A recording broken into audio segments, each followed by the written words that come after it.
പ്രിയം നിറഞ്ഞ രക്ഷിതാക്കളെ, സ്നേഹം നിറഞ്ഞ വിദ്യാർത്ഥി സുഹൃത്തുക്കളെ, അസ്സലാമു അലൈക്കും വറഹ്മത്തുള്ളാഹി വബറകാതുഹു. ഖുർആൻ മനുഷ്യകുലത്തിന്റെ വൈകാട്ടി എന്ന വിഷയത്തിൽ അല്പം സംസാരിക്കാനാണ് ഞാൻ ആഗ്രഹിക്കുന്നത്. തൗഫീഖ് നൽകിയ നാഥന് സർവസ്തുതിയും. അൽഹംദുലില്ലാഹ്.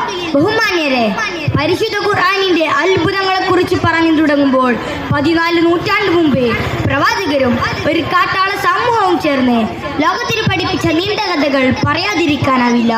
അപരിഷ്കൃതരും പരുക്കൻ പ്രകൃതക്കാരുമായ ഒരു ജനവിഭാഗമായിരുന്നു ഖുർആനിന്റെ പ്രഥമ അഭിസംബോധിതർ. ചെറിയ കാലയളവ് കൊണ്ട് തന്നെ ആ ജനതയെ മാനവ മൂല്യങ്ങളുടെ തിളങ്ങുന്ന മാതൃകകളാക്കി വളർത്തിയെടുക്കുകയും പിന്നീട് അവരിലൂടെ ലോക ജനതയ്ക്ക് നന്മയുടെ കൈത്തിരി തെളിയിച്ചു കൊടുക്കുകയും ചെയ്യുന്ന അത്ഭുതമായിരുന്നു ലോകം കണ്ടത്.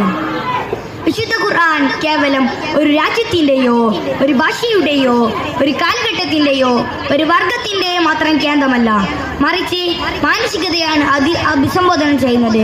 കാലദേശ വർഗ ഭാഷാ വിഭജനങ്ങൾക്ക് അതീതമായ മാനസികതയെ യാ അയ്യുഹന്നാസ് എന്ന അഭിസംബോധനയിലൂടെ ഖുർആൻ അടിവരയിടുന്നുണ്ട്. ധാർമ്മിക മൂല്യങ്ങൾക്ക് വില കൽപ്പിക്കാത്ത എല്ലാം നിലയിലും അരാജകത്വത്തിൽ ജയിച്ച് സ്വന്തത്തിൽ പിറന്നു വീണ കുഞ്ഞു പെണ്ണായാൽ അപമാനഭാരനിമിത്തം കുഴിച്ചു മൂടി അഭിമാനത്തോടെ വിളിച്ചു പറഞ്ഞിരുന്ന കാലം.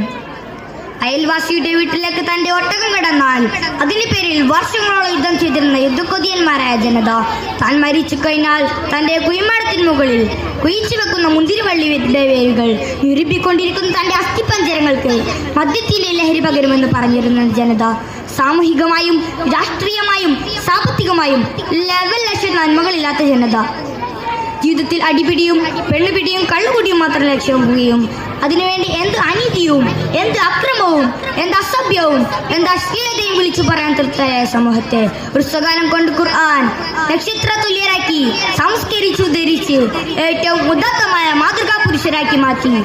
ബഹുദൈവത്വവും തച്ചിന്നുമായ അനാചാരങ്ങൾ കീഴടക്കിയ കാലഘട്ടത്തിൽ ഓരോ നാട്ടിലും വീട്ടിലും കുടുംബങ്ങളിലും എണ്ണമറ്റ വിഗ്രഹങ്ങൾ ഉണ്ടായിരുന്ന സമയം അവരെ ചുറ്റിപ്പറ്റിയുള്ള അനാചാരങ്ങളും നിഷ്കാസം ചെയ്തിരുന്ന വിശുദ്ധ ഖുർആൻ സ്വീകരിച്ചത് ഏറ്റവും ഉദാത്തമായ മാർഗമായിരുന്നു. ഖുൽ ഹുവല്ലാഹു അഹദ് അല്ലാഹു സ്വമദ് ലം യലിദ് വലം യൂലദ് വലം യകുൽ ലഹു കുഫുവൻ അഹദ് എന്ന വിശ്വാസ പ്രഖ്യാപനം നടത്തി നിരീക്ഷണത്തിന്റെയും യുക്തിവാദത്തിന്റെയും മുഖത്തടിക്കാൻ ഖുർആൻ ഇന്നും സാധിക്കുന്നുണ്ട്. ജീവിതത്തെ രൂപപ്പെടുത്തുവാനും വ്യക്തി ശുചീകരണത്തിനും ഖുർആനിന്റെ അധ്യാപനങ്ങൾ ലോക ജനതയ്ക്ക് മാതൃകയാണ്. പ്രവാചകന്റെ ജീവിതത്തെ പറ്റി മഹദി ആയിഷ റളിയല്ലാഹു അൻഹ പറയുകയാണ്, കാനഹു ലഖുഹു അൽ ഖുർആൻ എന്ന് തന്നെയാണ്. വിശുദ്ധ ഖുർആൻ പറയുന്നുണ്ടല്ലോ, ഫഇമ്മാ യഅതിയന്നകും മിന്നി ഹുദൻ